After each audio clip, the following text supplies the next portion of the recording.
and welcome to episode 2 of Paint and Chat Ship. Brought to you by ProTech again. We've got a couple of bits and pieces on the table this week. Nothing major. I've had a bit of a relaxing week, but a bit of a chat about our time away this weekend. We had a trip down to Warlords, so I'm going to be painting and chatting about my games during the weekend. We also have the giveaway to do for the dial cover. It's all finished and it's all coated, ready to go out.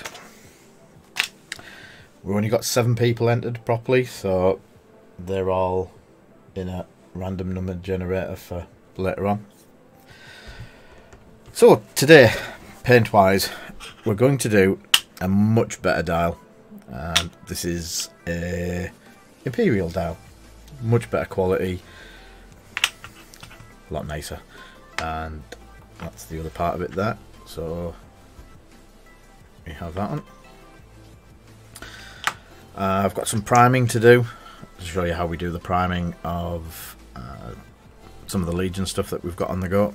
There's 7 figures there to sort out. I've also a bit of a special request. Someone's asked me to do tracks of a tank, so I've got an original, people can see that, original Land Raider, Games Workshop Land Raider.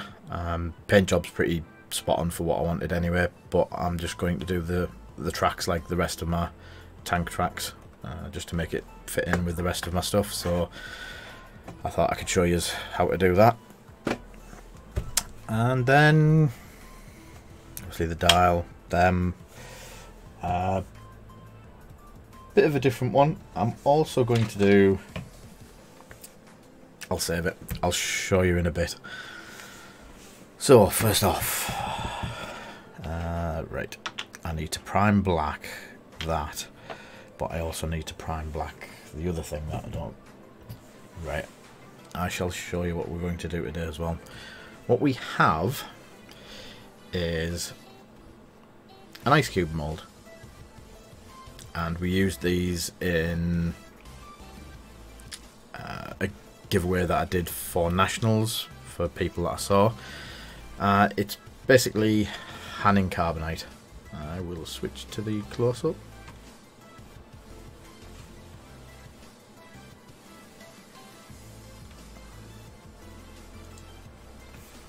There you go. 6 small hands and a big hand, all in carbonite. They're just ice cube mould, pretty cheap, about 99p, from certain stores over in China. Sit pretty nicely. But what we have, instead of using ice cubes,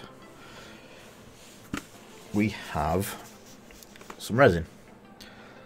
So what I'm going to do is, this is fast cast resin. I got it on special offer a while ago, so it's 50-50 mix in a couple of tumblers. And I'll quickly show you a couple of quick tricks with it. One of them is, before pouring, to stop or to minimise air bubbles in it, obviously you clean all the normal dust out, but what I use, he says, not remembering where he's put it, is a bit of flour. Any sort of powder will do, so drop a bit of powder in. I'm only going to do 2 because the others can go into something else.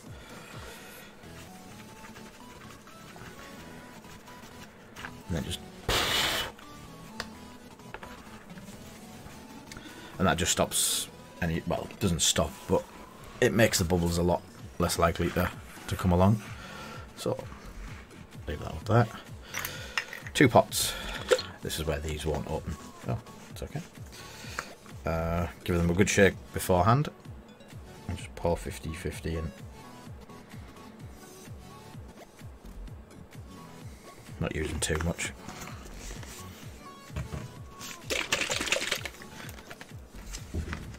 Hiya, Jack. Oh, I knew this wasn't work live on air.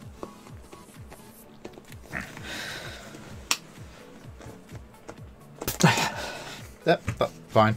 Nothing wrong. Oh, yep, nothing wrong there. Some nasty click noises because it's child-proof, which we've just seen. And a quick fill. Measuring.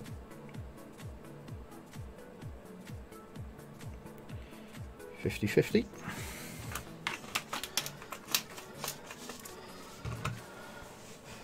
Following all safety protocols and stuff like that of not licking it and drinking it. Obviously gloves and stuff like that. And so, I'll tell you what we'll get.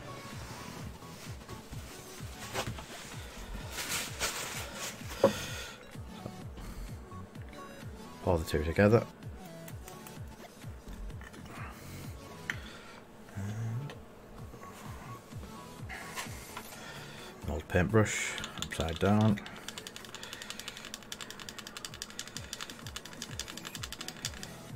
There we go. Leave it for a couple of seconds, hopefully any bubbles will come out. And let's have a couple of hands. Try not to fill it to the top, just so it's a reasonable block. The ice cubes are a bit thicker than it should be, and what I'll do, rather than waste it, I'll drop the spares into a couple of rock formations.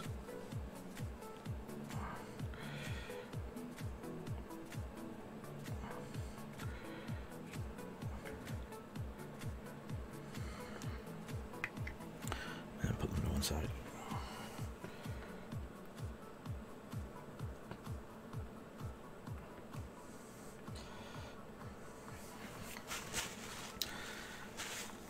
So, just leave them there, clean the cups away in the bin.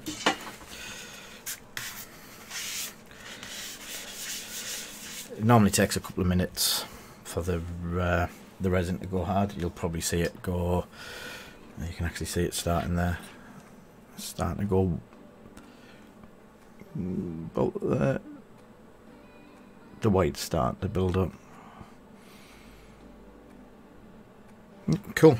So I'll leave that for a couple of minutes while it goes hard, and I shall get the airbrush on the go for these fellas.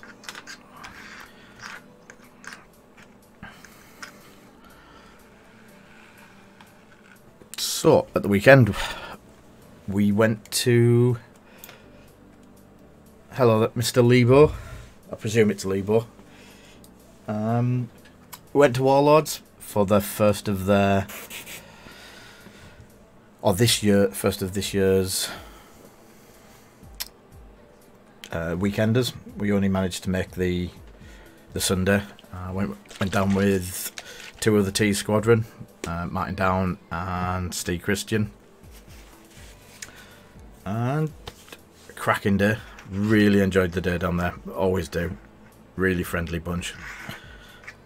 Well, most of them anyway.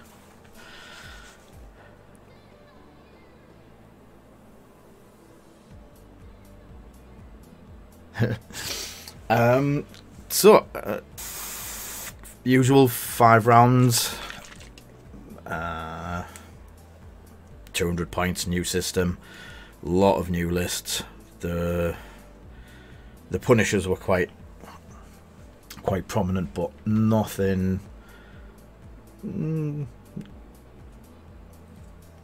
too powerful. People were just enjoying flying them. I'll just move this down so you can quickly see. Yep. It's starting to go hard already. So it should be about 10 minutes. And yeah, I took a list that Lewis spoke to us about some time ago, so I thought I'd give it a go. And basically it was Rex Labrath, a couple of ties and Howl Runner, see if I could do any good with it. And the answer quite simply is No. I struggled.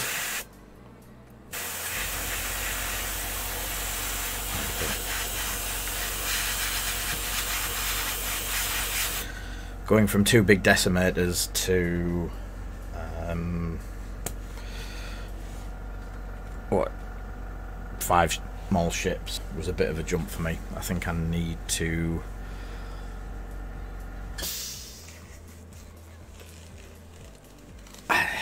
practice with a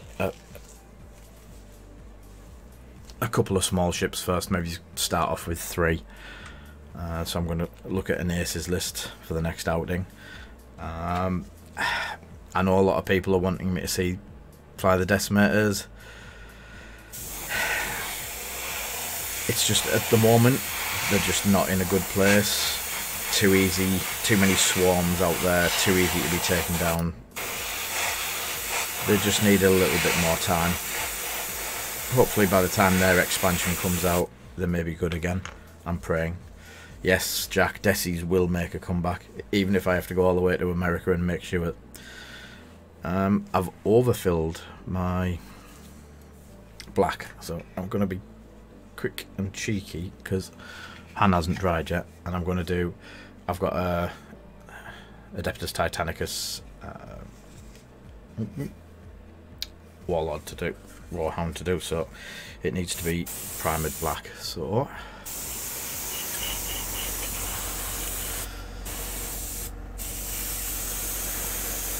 Rather than waste the black paint, I'll do that. So yeah, it was a good day. First opponent was, ironically, Mr. Johnny Cannon. With a name like that, I don't think you should be mixing up things like turrets and cannons, but yeah, I'll let him explain that one to people. Really close game. A lot closer than the overall score actually depicted in the end. I managed to eke out a win by 133 to 66, so it was pretty close all the way through, hit and miss left and right. I managed to take off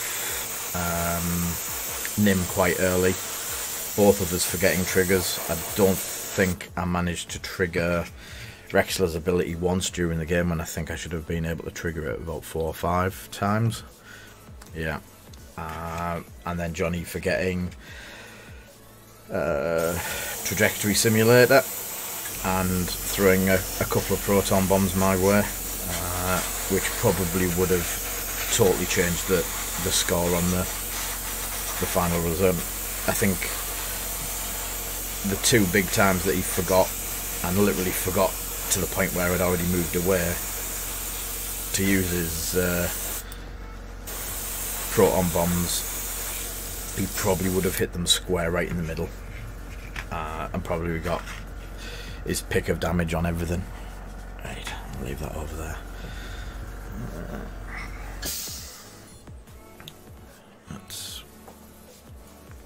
That's done.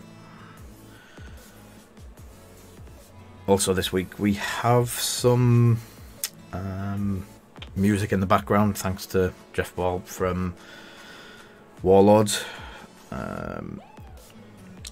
He managed to get quite quickly, I may add, a track set up for us so we could have it today, and with all the ins and outs of the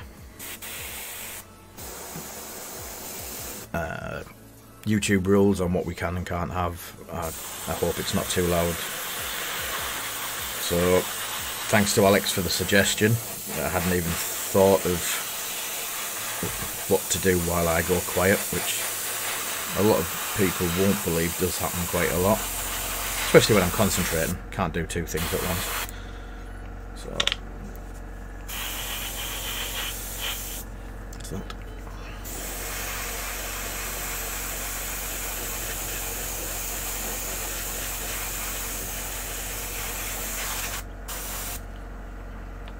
So that's that.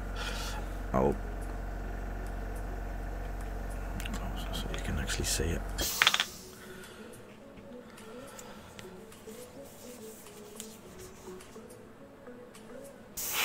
I'm not going to make the same mistake as last week and dry the stuff off with a hairdryer or whatever, because as people may or may not know, I did manage to melt the wings of Vader's tie. So yeah, and even made them worse when I was trying to rectify the fault. So move these fellas out of the way for a second, because if I'm quick, I think anyone for a hand popsicle? There we go.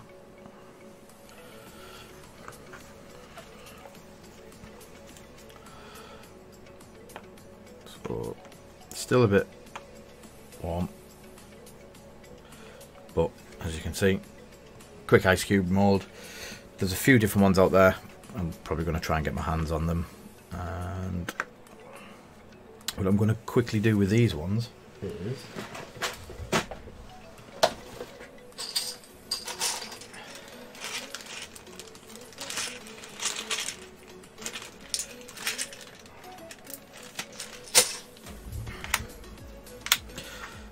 we've done before, a couple of objective markers for Legion.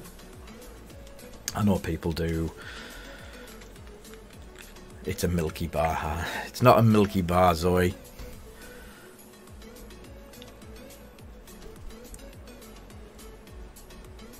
So, quick bead of super glue.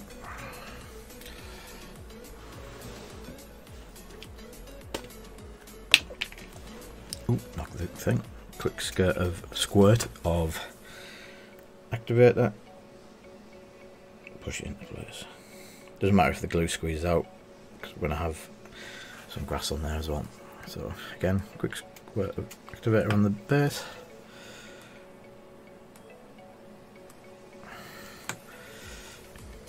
And there we go.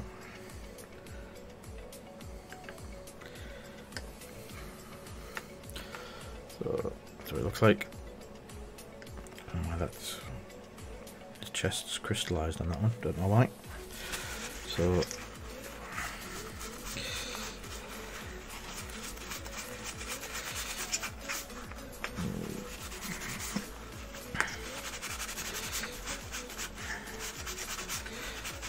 quick clean up.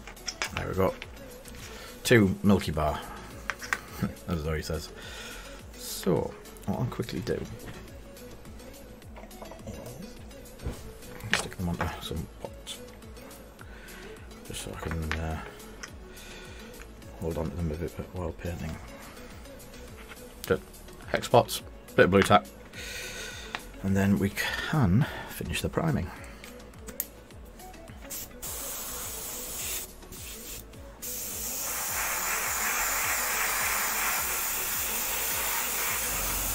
Again, this is black styronized from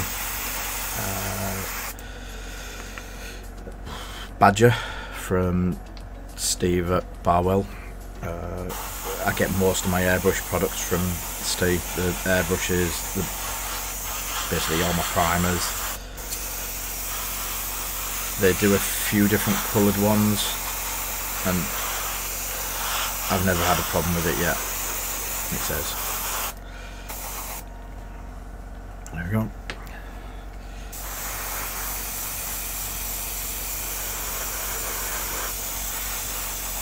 The number of people that I recommend airbrushes to, I hope just by looking at what you can do, even just with the primer,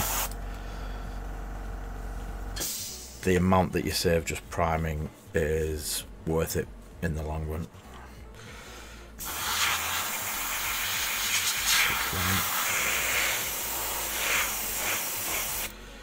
Got. So that's them, that's them. So what I'll do is, also we did the rocks, which are just little rock outcrops. They can go on bases, they can go on tables. These are from, I think it's Woodland Scenics, or one of the scenic companies, Outcrops. So I'll do them in black, and then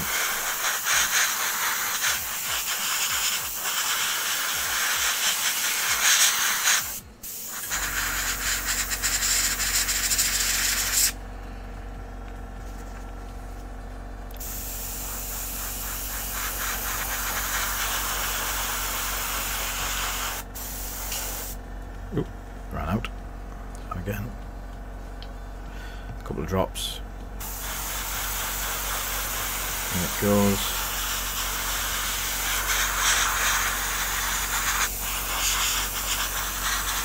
So that's basically gone straight from the resin mould straight to the airbrush.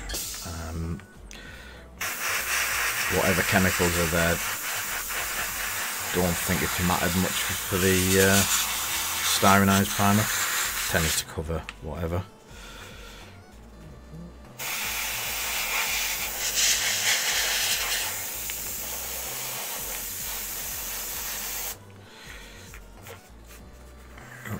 Move them over there, and I think that's us done.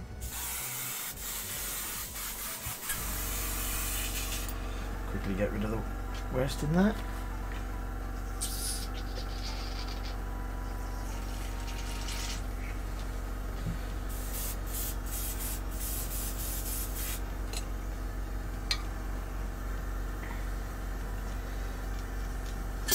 Quick blast through and clean the brush after every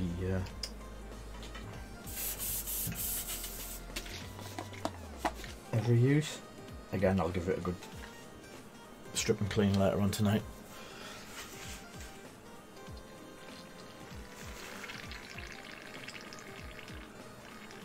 So a few people last week were on about it.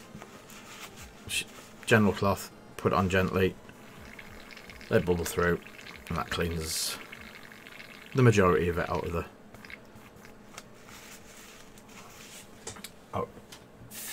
paint path.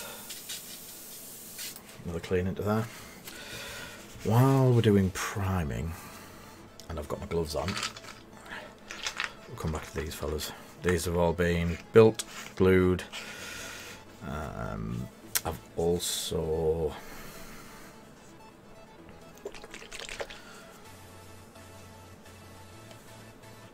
basically deburred them as much as possible, with them being FFG products. That a lot of the burrs and a lot of the mould lines, if you start digging away at them, sometimes you actually lose the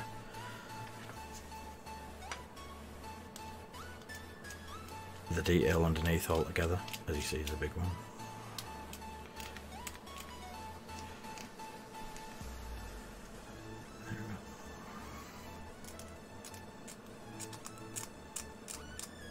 Sorry, you can't see it on the screen. So, again, this time styronised white, and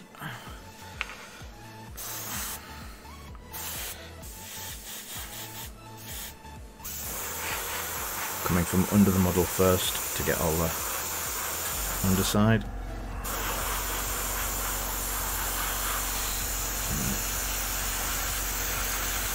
And above.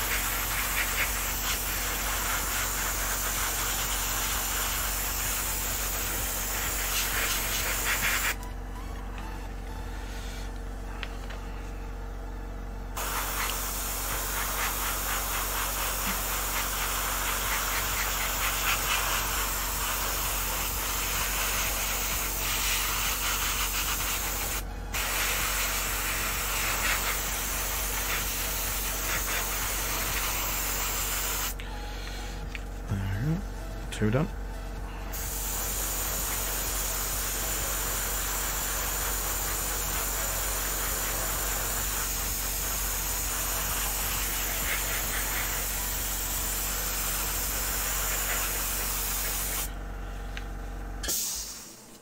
Three done.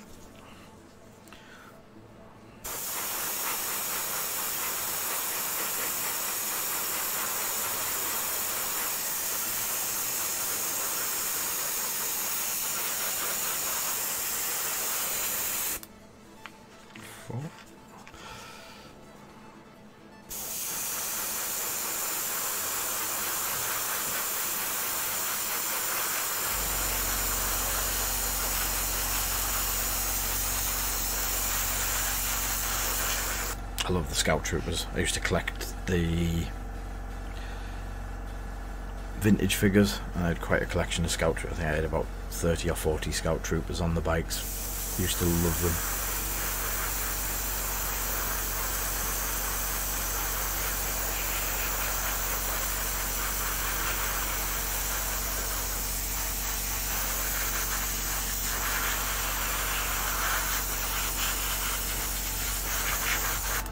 Again, that's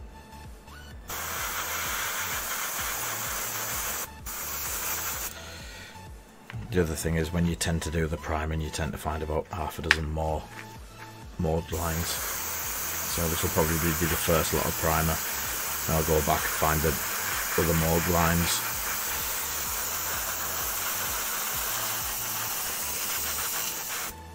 And then reprime.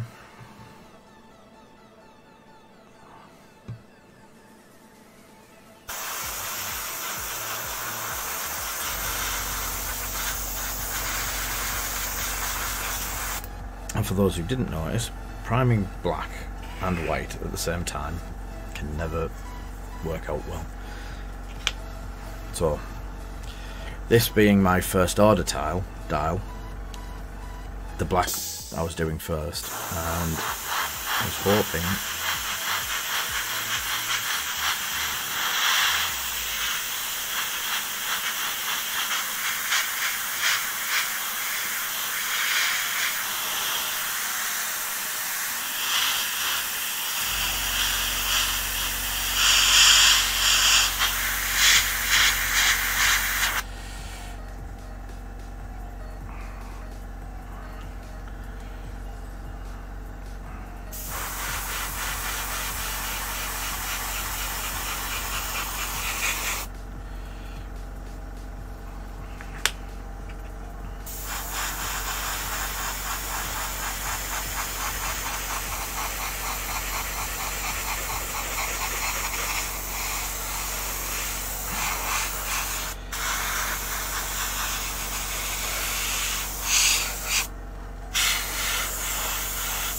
also a bit of a show for you.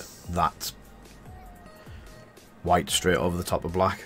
It shows you how good these styronized primers are.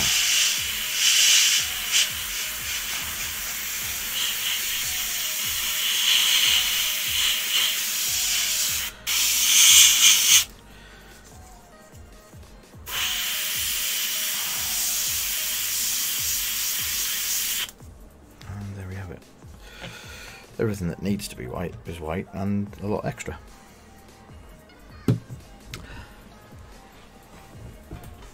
Quickly clean off again.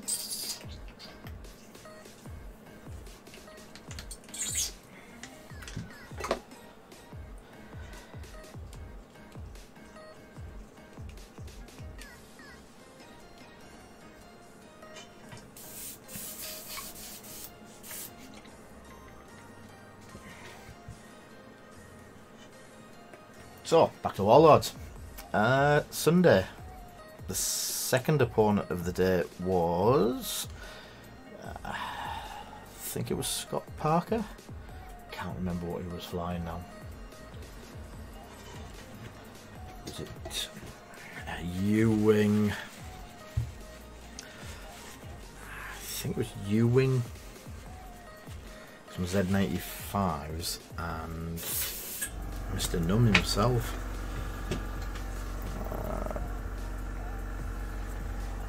Put that away, mould away, and glove off. I can have a quick look. It was 10 Numb. Oh, that was it. 3 A-Wings. Pesky bloody A-Wings. And Magva in a U-Wing. Again, it was another really close game. It came down to 12 points. Scott pipped us to the post, and it was just one of those games where it was hard to pin damage down onto anything. The ties kept bumping the A-Wings, and the 2 that needed to bump, needed to shoot were the ones that were tending to bump and yeah, it was just a comedy of errors. But it was a really good game. First time I've ever played Scott as well, so it was good fun. Really enjoyed it. And what I have noticed with these swarm lists, I tend to go to time on them, which is... decimator lists either win quick or lose quick, which was what I prefer to do. So, move all these fellas out of the way. And one dial. Obviously going to be a first order dial-ish. Or in the same colour scheme as the first order TIE fighters. And then leave it a second for it to dry properly. So now we've got the Han. He's drying nicely. Or both of them.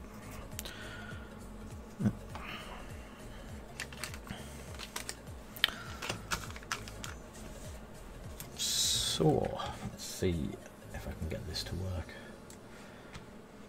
on here.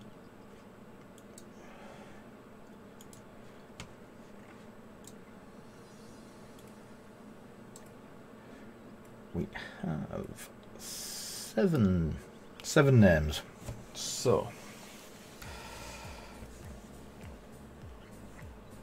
I think the best way is there anyone in the stream to pick a number between 1 to 7?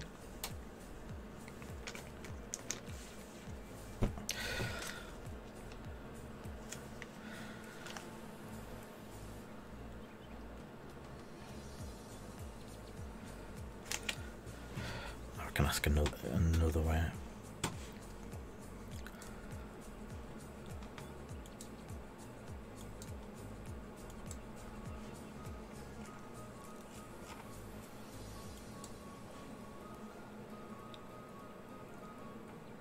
So,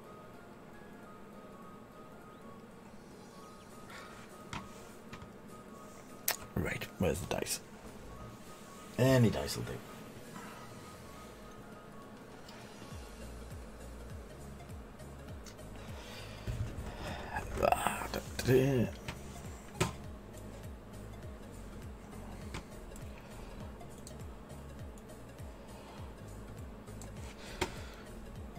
Let's try this. Use a random, truly random number generator.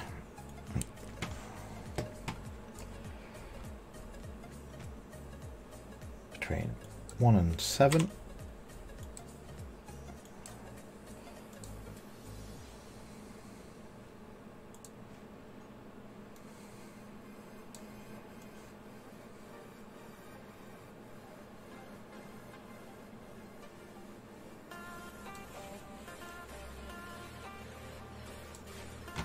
So I'm going to switch to the side screen. I've never done this before, so bear with me. And on there you can see 7 numbers and get a random number. The result will appear here. At the moment it's set at 4, but I'll click it 5 times and then the 5th one is what it will be. 1, 2, 3, 4, 5. So number 6, Chris Dolan. Well done, Chris. As I'll probably see you Friday, I'll bring it to Beanies on Friday for you. Well done, mate. And we'll be doing another one for the next dial next week. So hopefully by the end of this one will be painted with white and black and some washes on it. Some people asked me after the show last week what we seal these with. We have a couple of different sealers. I use Testers dull coat for all of my figures and my really nice stuff. It's expensive. It can be it ranges depending on how or when it's coming over and to how much there is in the country. we've paid between £5 and £10 a bottle of this, sorry, a spray can, and to be honest, it's worth it. It's great for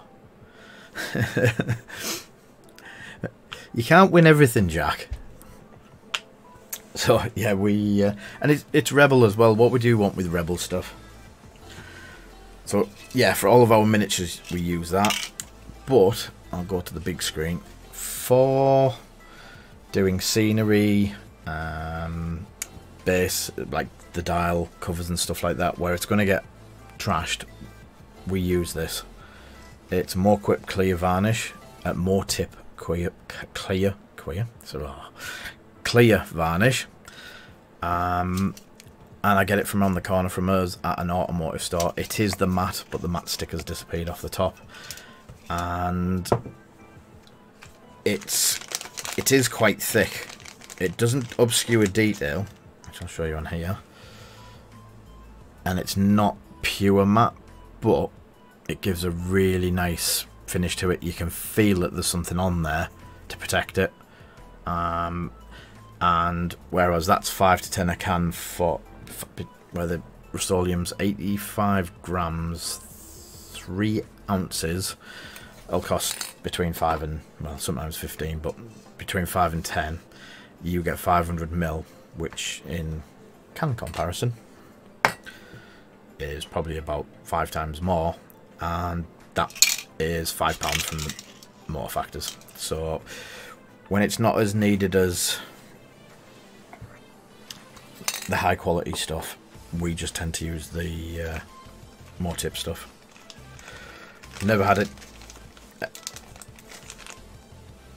any problems with it. Never had any, well, the only one I have had problems with in the past has been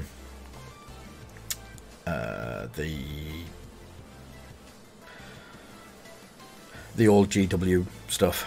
I had quite a lot of blooming issues with that, and that's just humidity, time of the year and stuff like that, so unfortunately that does happen. Right, so back to bits and pieces. I'll just close some of this down now that the roll's been done. As I say, do this one when we're finished this week, and I'll do another live draw next Wednesday. That's if everyone wants to see another one.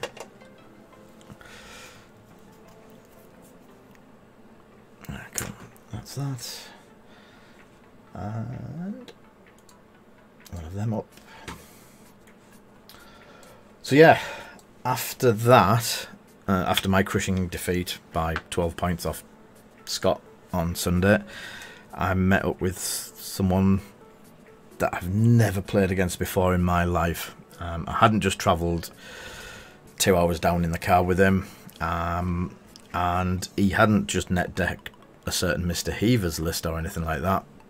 Not that I said I wouldn't comment on such things, but I got to play Steve Christian, and it was 105 to 200. Saying it was close was in, yeah, no. I managed to park 4 ties, all 4 of my ties, on top of a debris in one turn, and messed everything up, bumping and bashing and stuff like that. So yeah, I can't fly small ships for toffee at the moment. I need a lot more practice, and I basically need to learn to fly again. Totally different to a decimator. So, going with null and oil. This is my 50-50 mix, so it's 50% null in, 50% Lamium medium. As you can see, it's a bit washed out and thinner. It just means that it goes into the gaps a lot better.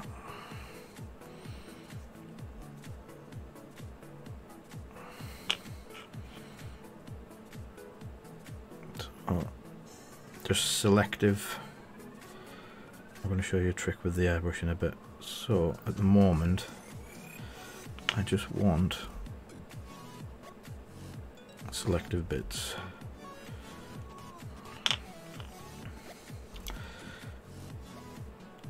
A bit like a pin wash, but a bit more localized, or less localized. So I just get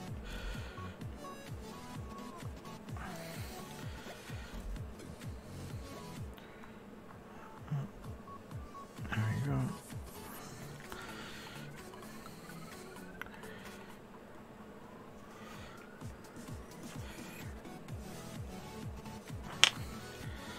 It also gives it a bit of depth rather than it just being plain white.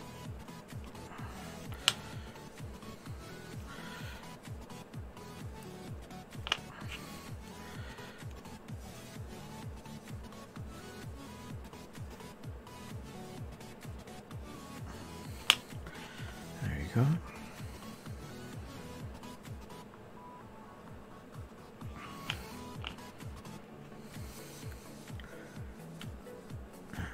I'm going to try and fill up in the middle of here a bit.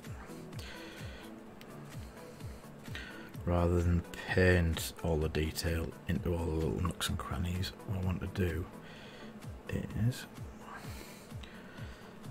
you see that? Fill it with the wash.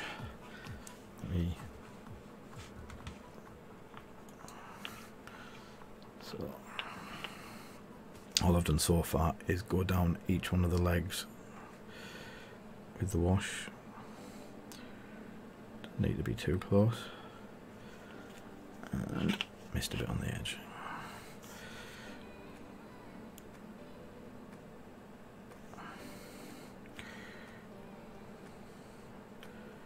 There we go.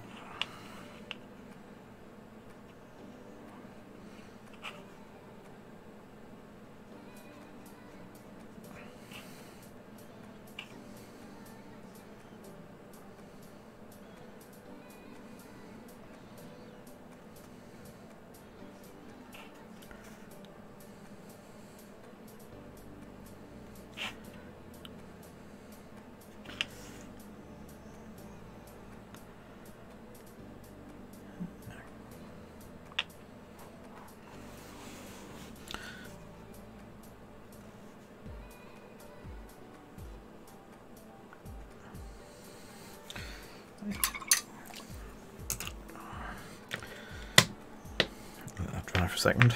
While we're on, I'll quickly, I want this metallic on the inside, so I'll trap myself to a brand new pot.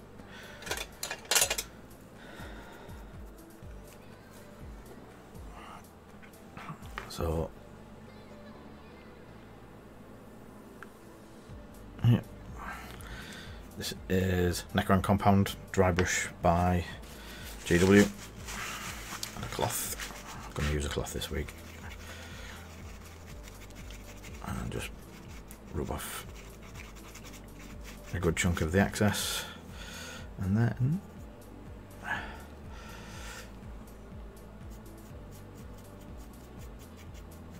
just rub over the dial.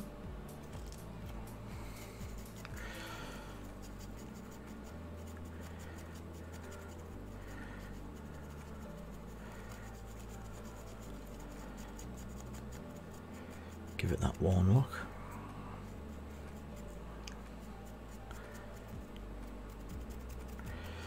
I just want the bit to look metal, the outside a bit, and then clean my brush.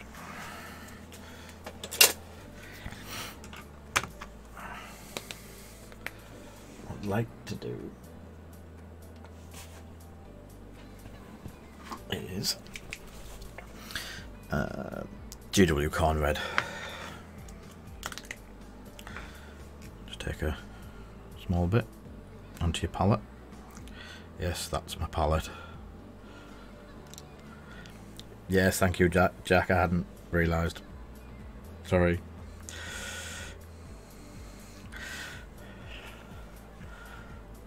So, all I'm going to do with this, I'm also going to put some glasses on,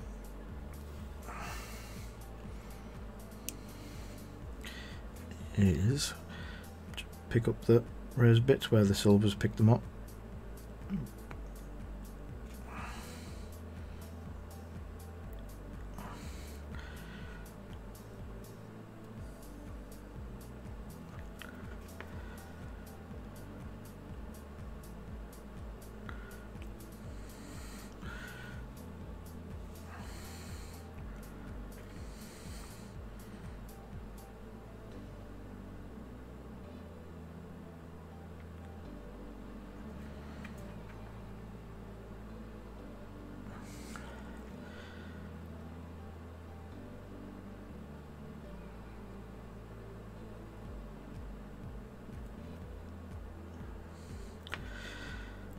Again, I'm using Broken Toad Mark IIs, brilliant brushes. For any of the detail work I do now, that's all I use. The only time I use other brushes is for stuff like dry brushing, where I know I'm going to ruin the brush. Don't really want to do that to my Broken Toads. Hopefully we're going to start doing reviews of bits and pieces, and I'm hoping Mr. Toad's going to have his new series out soon, and hopefully ProTech are going to start stocking them with any luck. So just a bit of red just to break the colour up. I'll put that to one side, and right, now for the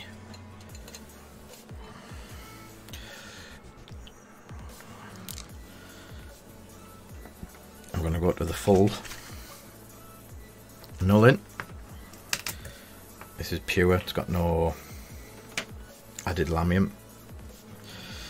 This is where it gets. I'm trying to do pin washes. I did say try.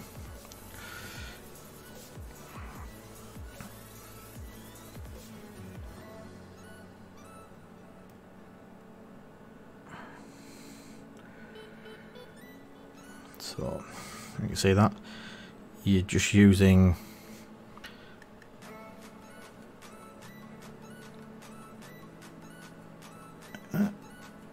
use the capillary action to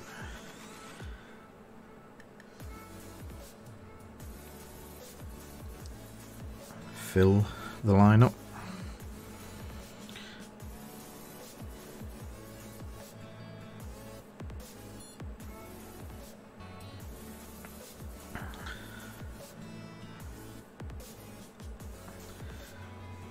And you will get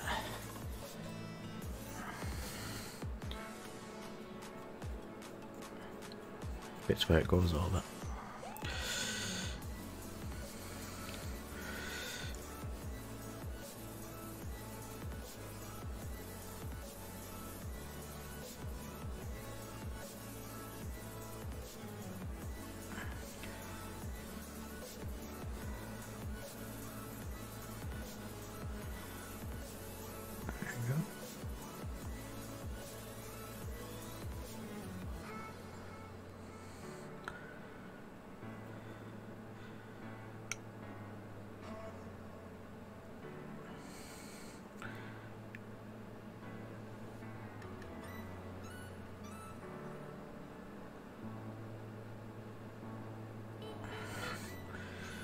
And what I want is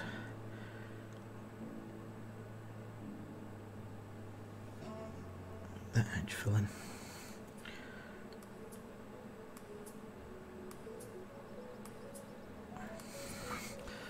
So you've got the lines filled up.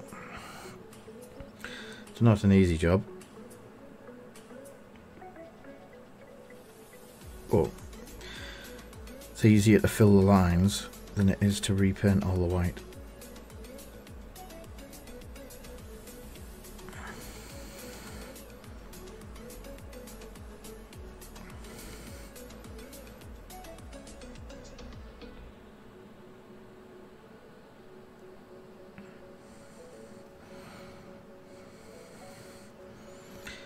The corn red's very Sith looking, Jack.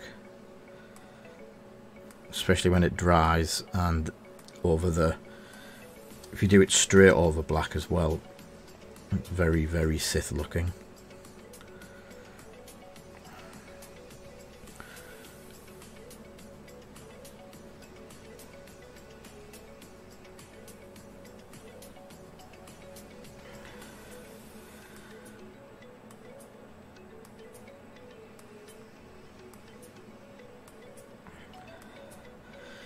Just trying to be very careful towards the middle, because the outer edge isn't going to matter, which you'll see in a bit, as much. So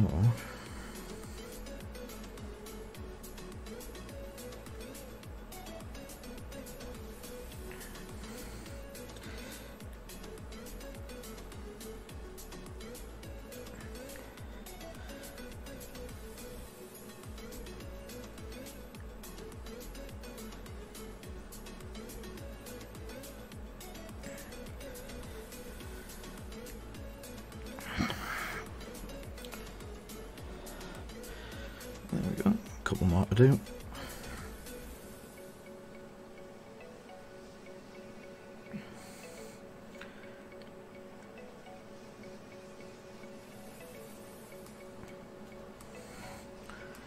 The good thing with the wash is if you do hit the edge, you can, oops,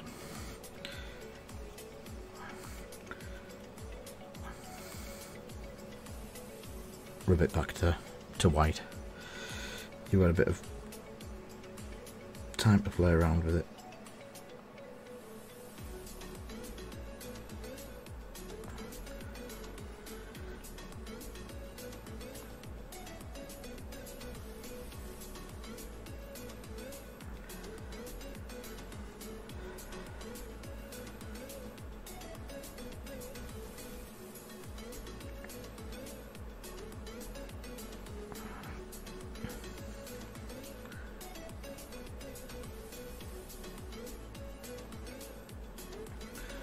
Right, so the majority of the lines are in, but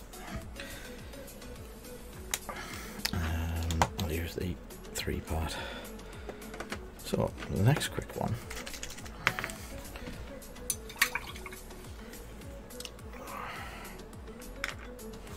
will be the airbrush.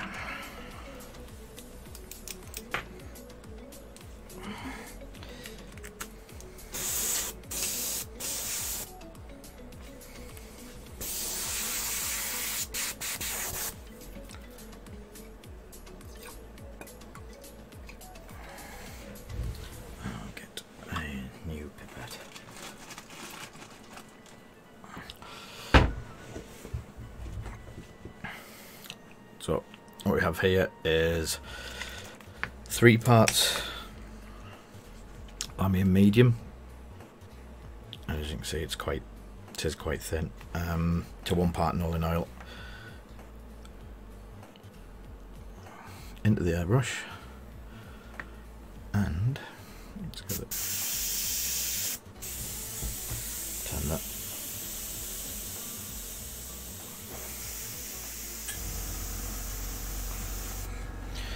Right.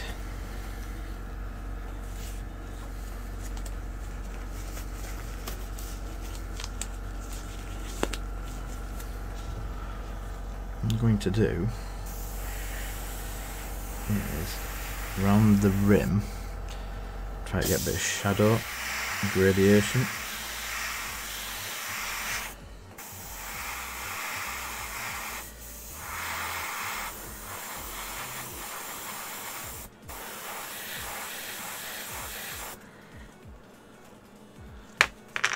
And drop it.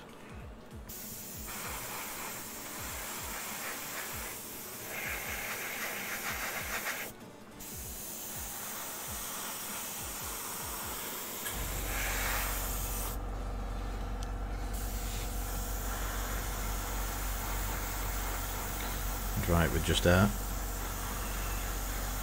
not the hairdryer again.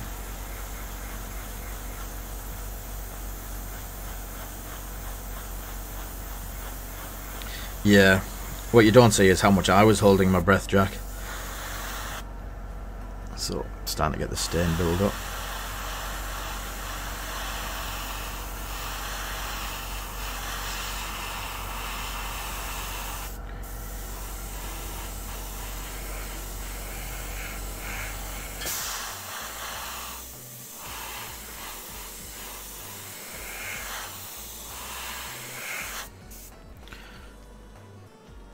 Again, you can see it's slightly better like that.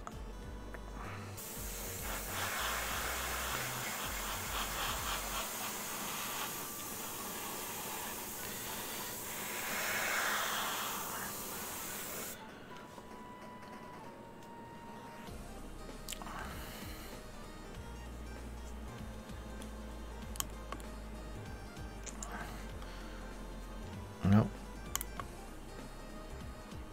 There you go. See how I said, oh, no, full of paintbrush. Round the edge, it's starting to get darker and darker and darker, and the overspray builds a gradient automatically.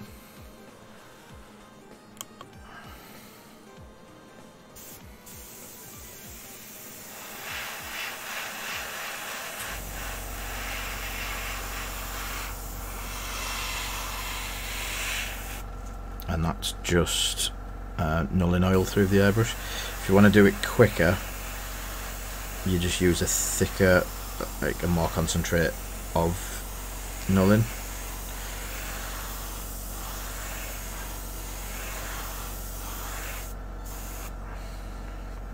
So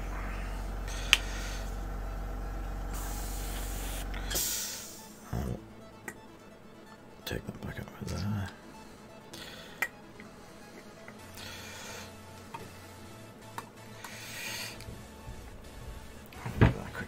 Through with cleaner.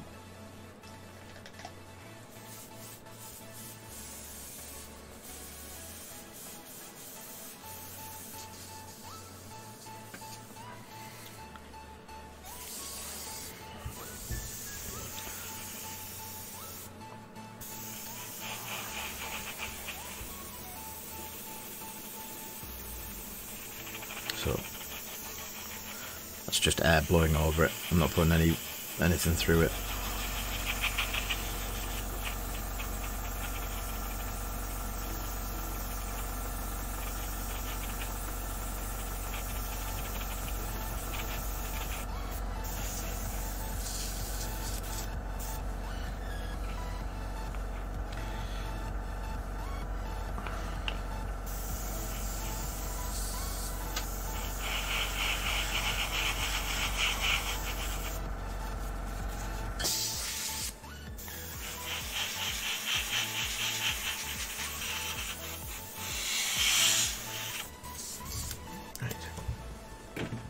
Away.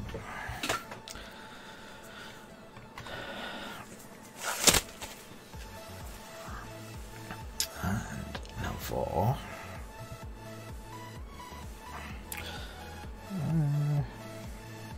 because I want to highlight, I'm going for a mix this time. It's 50/50 Abaddon Black and Mechanica Standard Grey. I pot it ready, but you can just do it on a palette or something like that. And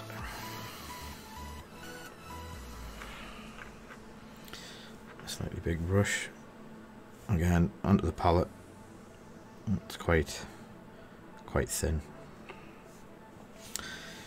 and this is to finish the edge. And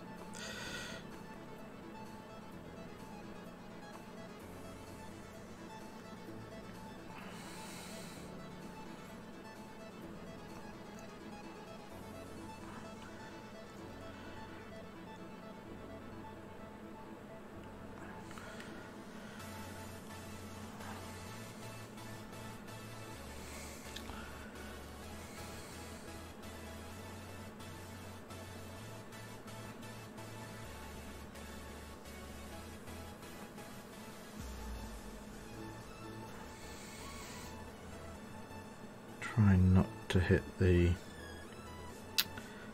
pipework coming down.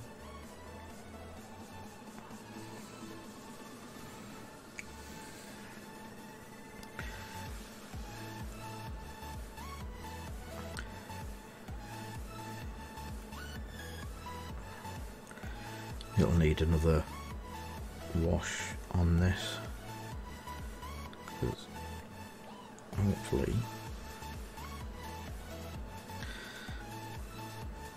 the black will, sorry, the grey will settle on the top while the black goes into all the recesses from the nulling, and you get a shaded black, or the effect of a shaded black.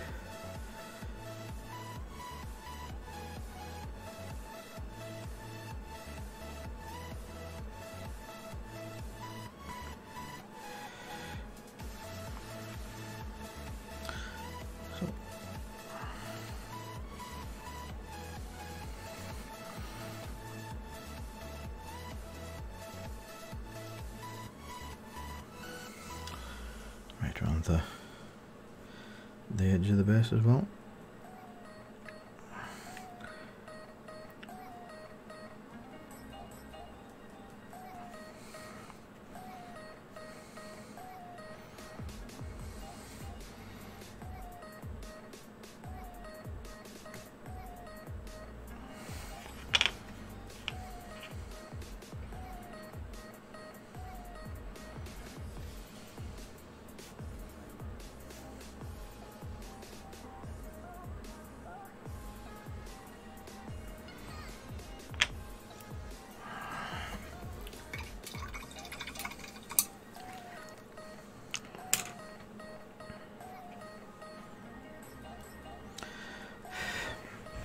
We'll go for the hairdryer.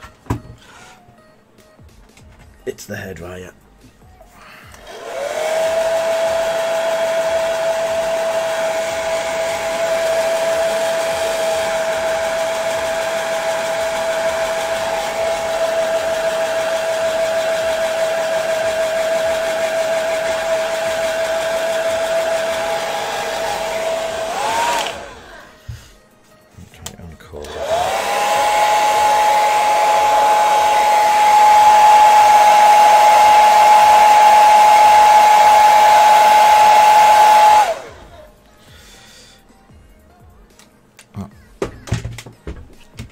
Blast through.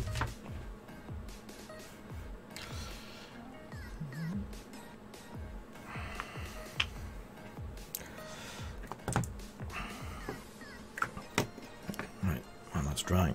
Quick jump back. I think maybe some there. Yep.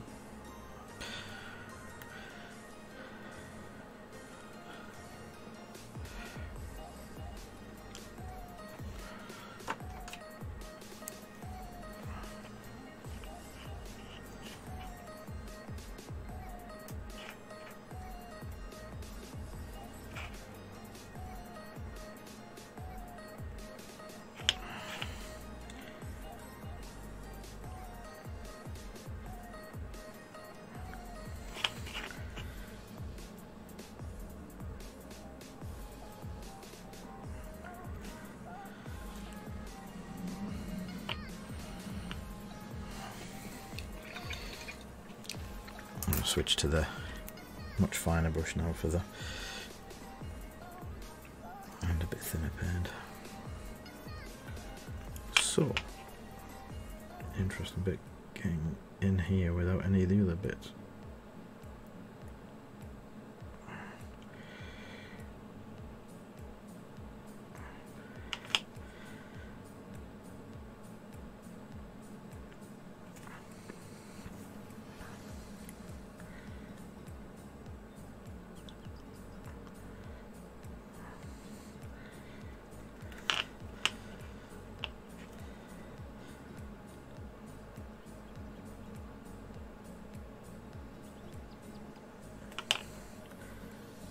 And a little bit going too deep, but I'll leave that for a couple of minutes before I do the final lot of wash. Quickly back to one of these. So carbonite, I'll do that one. I didn't melt it, it's fine.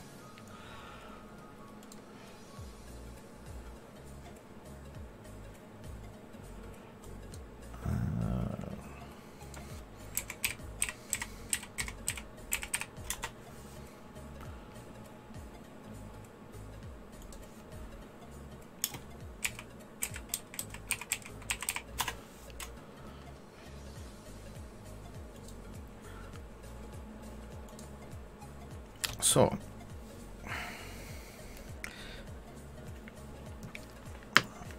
the best way that I did it in the past was big dry brush, again with a Necron compound, just nowhere near as much as last time. Use a big soft brush this time instead of a one where we're going to go and get it everywhere. And this time give it a good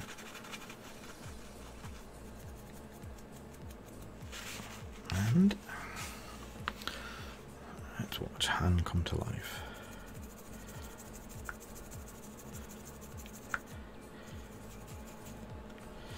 I'll take it off on now.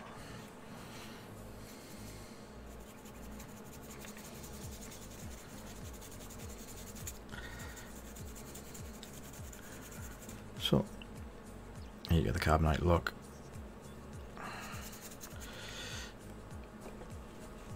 Again with the cloth. I'm going to go a little bit thicker on the edges.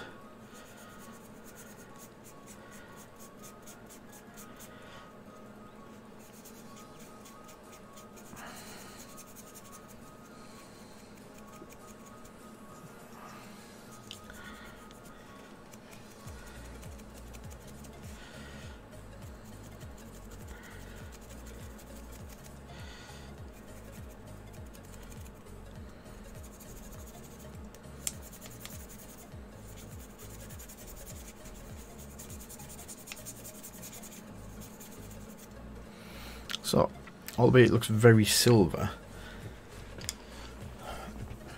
it still needs a bit of like a tint to it. Like in the film it's slightly off bronzy silver colour, so a bit of Balthazar gold. Again, this isn't designed for dry brushing, but it's good at highlighting or low lighting silver. So again,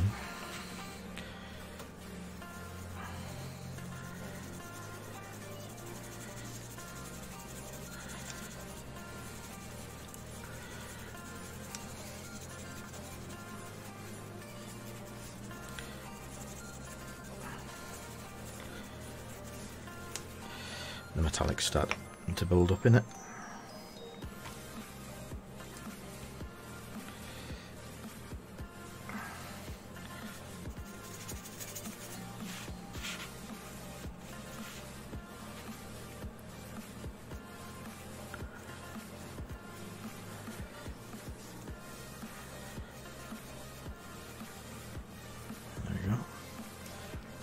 Slightly off bronzy.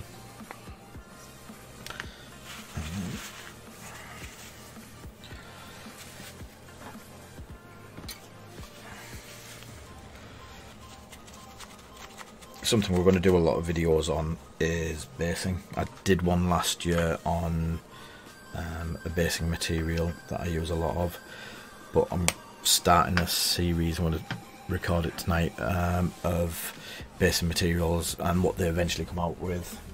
These are the ones that we've just done. So snow bases for, again, so snow bases for Legion and some snow troopers, but we can change it up a bit by simple things like,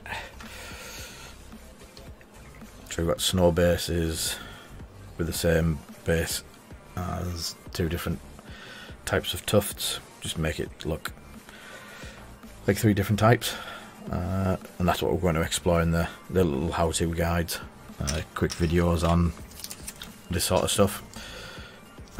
These are the ones that I use for Tatooine grass, and I have a certain sand, Vallejo brown earth that I use for that, and it's really good. So what should we use for the mud? We'll do some mud.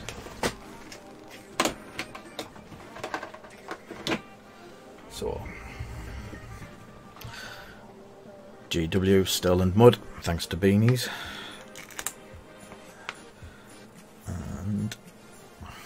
spatula. A mud spatula.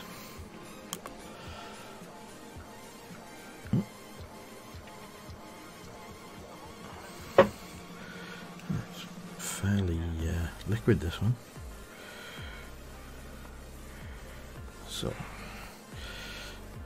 just in one. There you go. Splodge it on.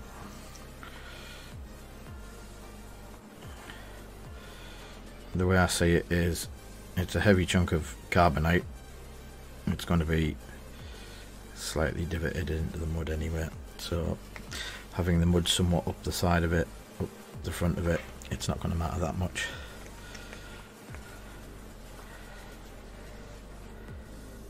Don't think we'll see this dry tonight, but I'll stick a picture up in the Facebook group.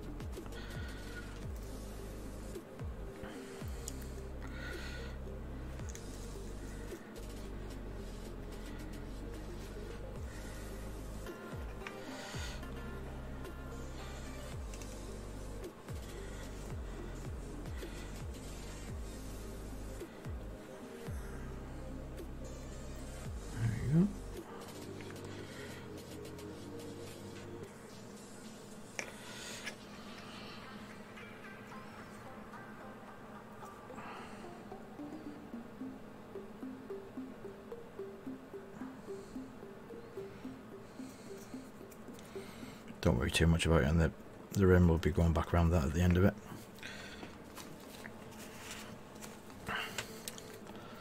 So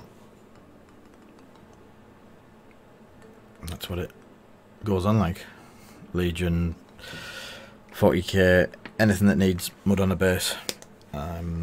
There's quite a lot of different types out there, and we'll be going through some of them soon, showing you which ones, and simple things like what adding a wash to it, what adding a dry brush to it does to it, and it totally changes it. So back to this. Quickly get the null in again. If you watch the start of the video, we actually cast it. They are a ice cube tray from China, using various casting compounds, sorry, resin compounds, and we just quickly made one up. Well, we made a couple up, and they look very effective for a little objective marker for Legion. Cost pennies to make. I think I gave away. I think we had a bag of about 20 at the last X-Wing event for nationals, and we just gave loads away.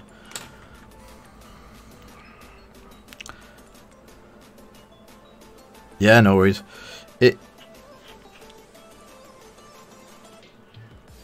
There's a few that I want to play around with. I did see a Death Star that I want to do, which looks really good. Again, they're just small cube trays. Bit of fun.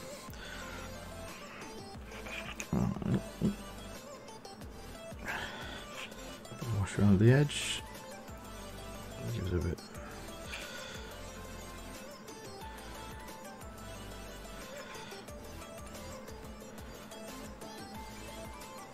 There you go.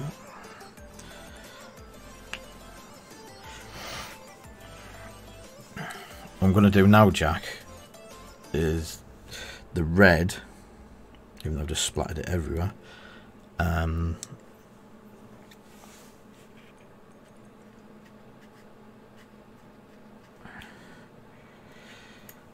looks really good on a black background. So what we do is, I'll find out what that is.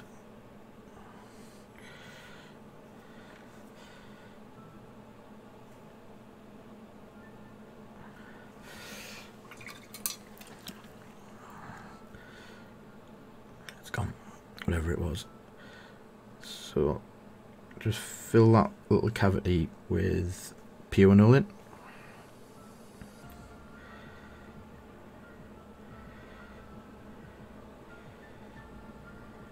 some up onto the teeth part, and hopefully all that will fill in and go quite black. And then obviously I don't think you're going to get to see that dry tonight. It just allows you to do the black without actually filling each little bit in. And then what we'll do tomorrow, what I'll quickly do now actually, is just a cotton bud. Clear up some of the red, and that'll give it quite a good contrast. But once that centre bit's dried and we can get to it without any of the paint coming through, I'll just quickly highlight with a couple of washes of Evil Sun Scarlet, and that's what I do with most of man. Corn red, Evil Sun Scarlet gives it a very Sith look to the logo. What I do fancy doing, and I could say I'm borrowing it off someone, maybe Jack's idea, was on these, he's got them different colours. Now the thing that I thought of was turning each one of them into a lightsaber, having a red lightsaber come from each one, but as I say, that may have come from Jack's idea. Oh, here you go. And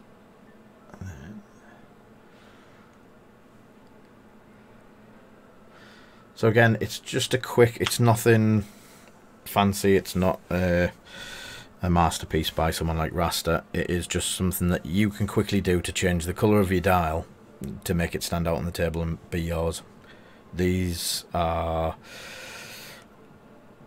achievable by anyone.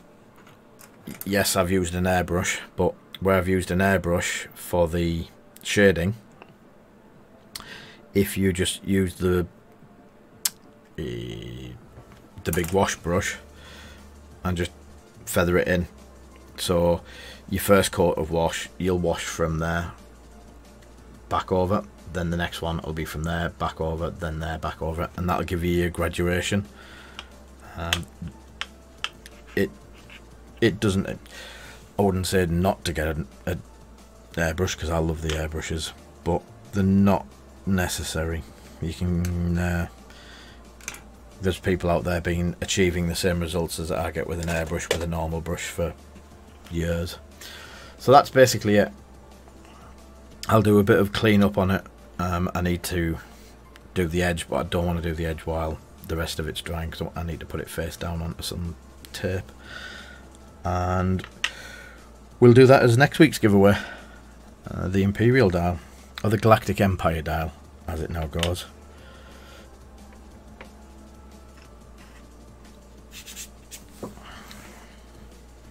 And quickly into that.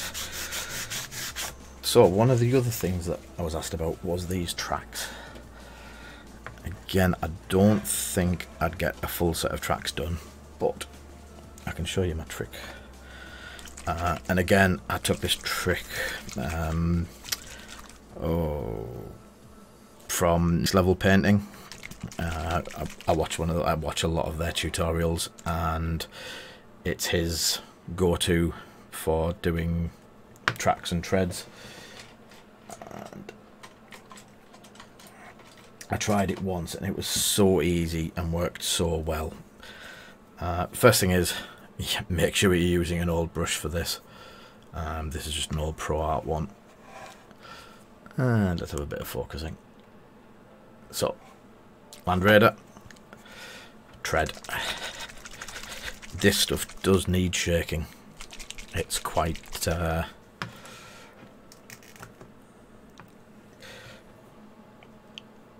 it's got sand and bits in it, so and you just apply it liberally.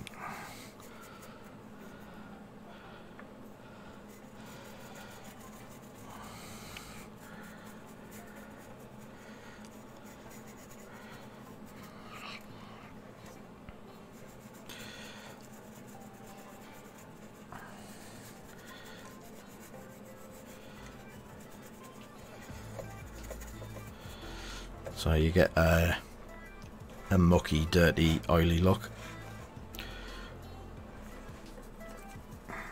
I love this stuff.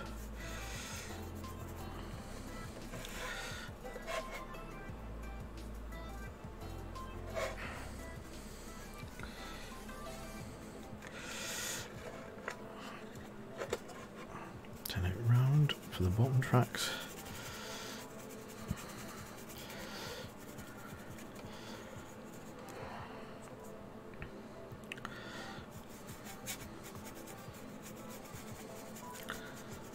So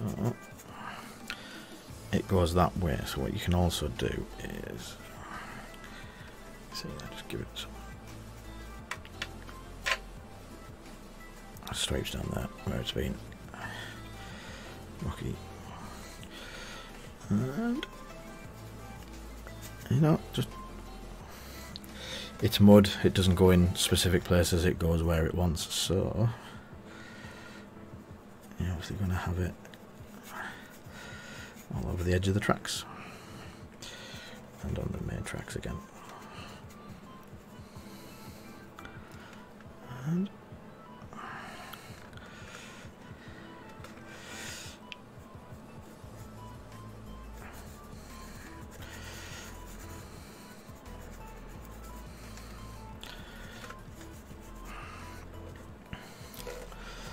so that's how it goes on.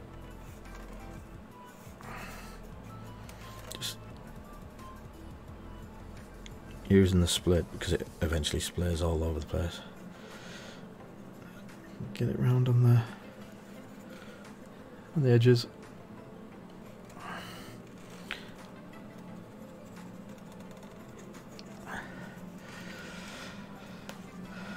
And of course, let that dry.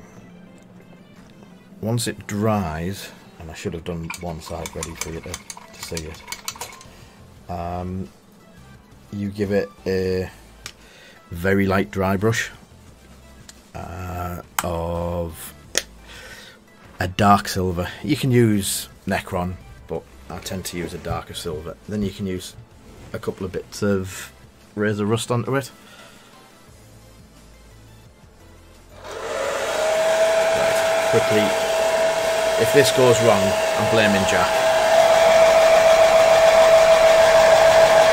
It's a harder plastic, so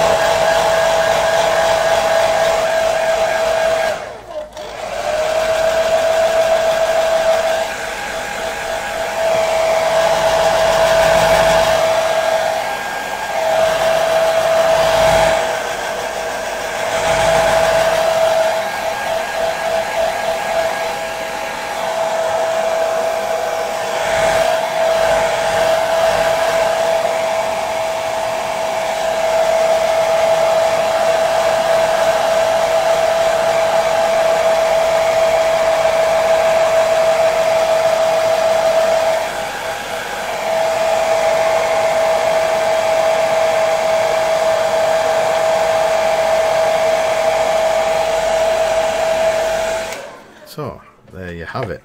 Dried. No melting. Let's try this. So, dry brush. I'm going to use the old pot of sorry, Necron. Give it a quick mush up.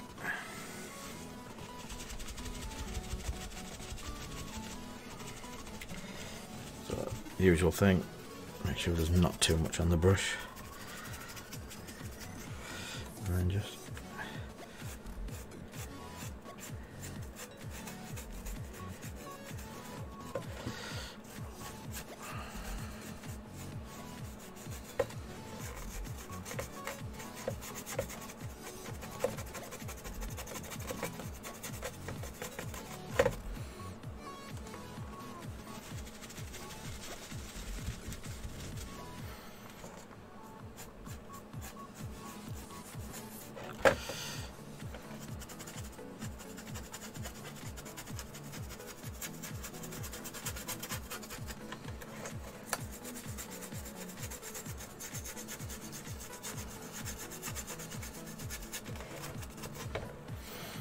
So, I don't know if you can see that.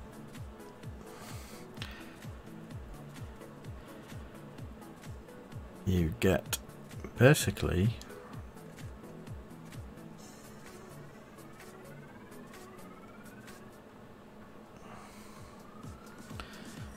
a silvering to the edging where the metalwork's hitting the floor constantly, the raised bits, that sort of stuff, and then in all the recesses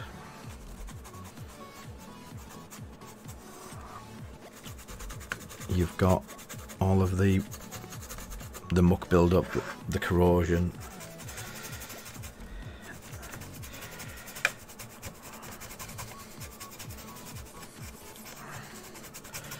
And for a 2-minute job, even with the hairdryer, it converts. You'll be able to see both versions.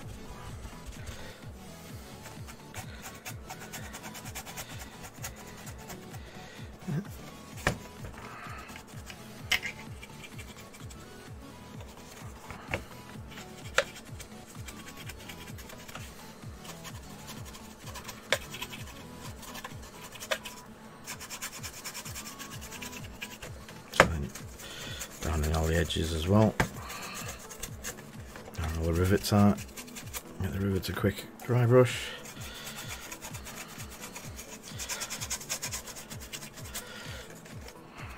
Same for the other side.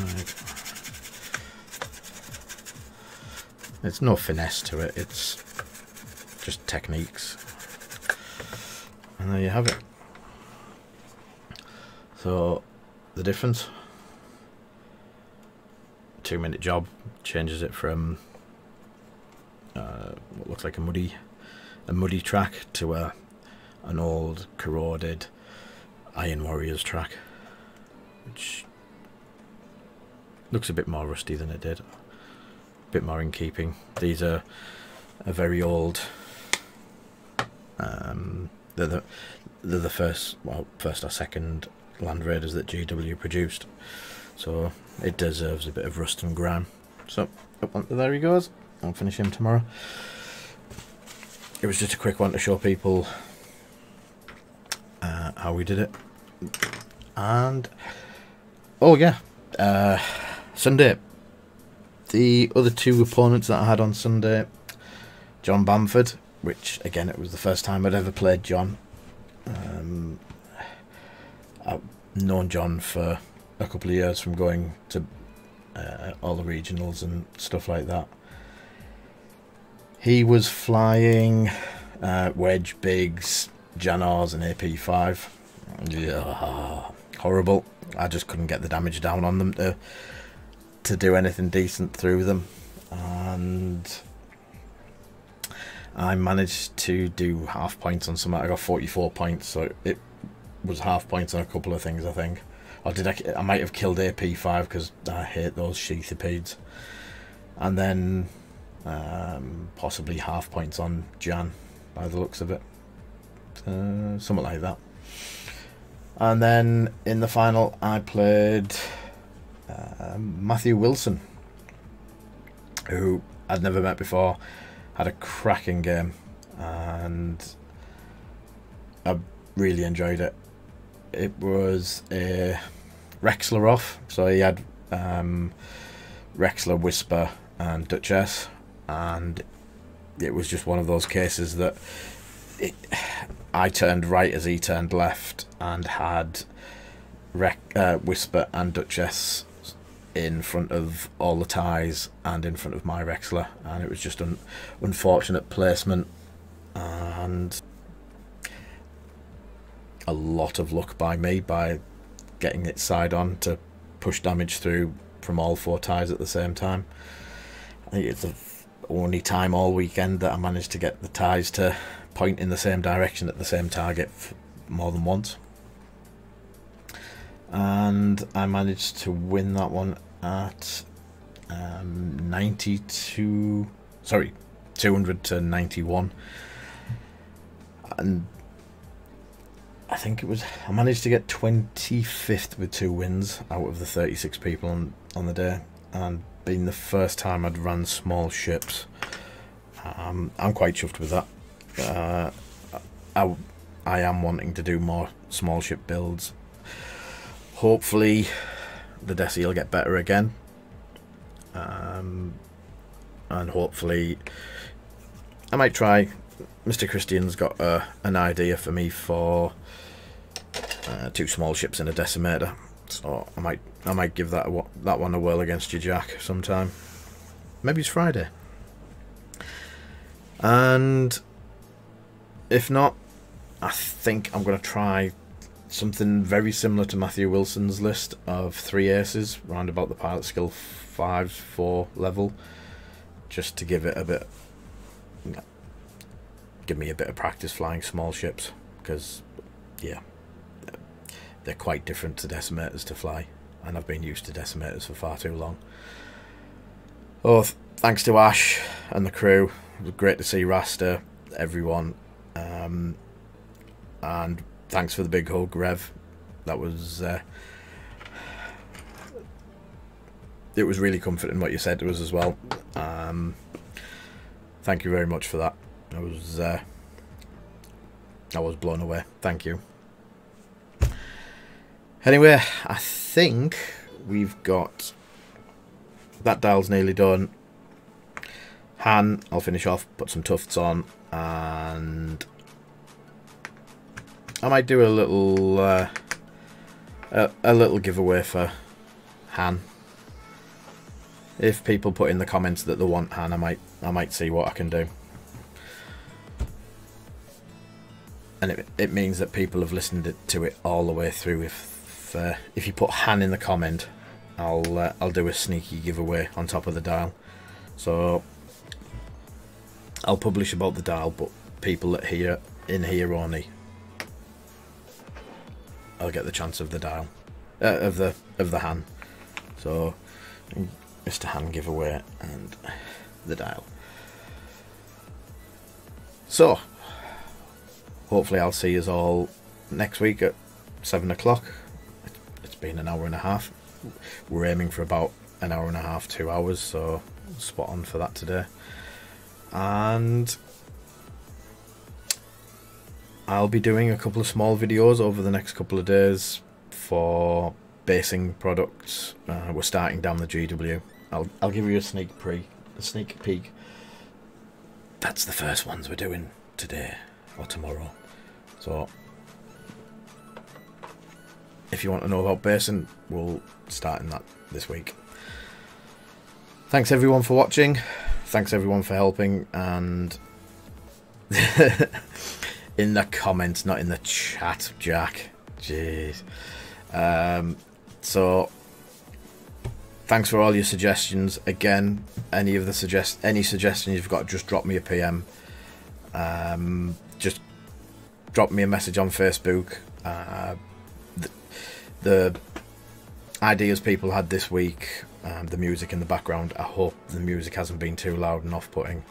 I just hope it's something there to fill in while I forget to talk. We also improved. We got a brand new microphone. A couple of people said it was quite echoey, so we had a check to see if we could to get a microphone. So we've got a brand new microphone running now, and we've checked the quality difference, and it's phenomenal. So if there's anyone out there doing podcasting or anything like this, I'd highly recommend a Blue Yeti. They're phenomenal. The ability to just point the sound pickup from in front of you is brilliant. So anyway, never mind plugging them. But yeah, anything that people want to see, any ideas that you want to do, don't just leave it to me. If you want to see glow effects or something like that, engine glow, how to make these actually look detailed and stuff like that, don't mind. Drop us a message, PM me, put a message on the channel, and we'll get some more stuff done. Catch us all for the next one.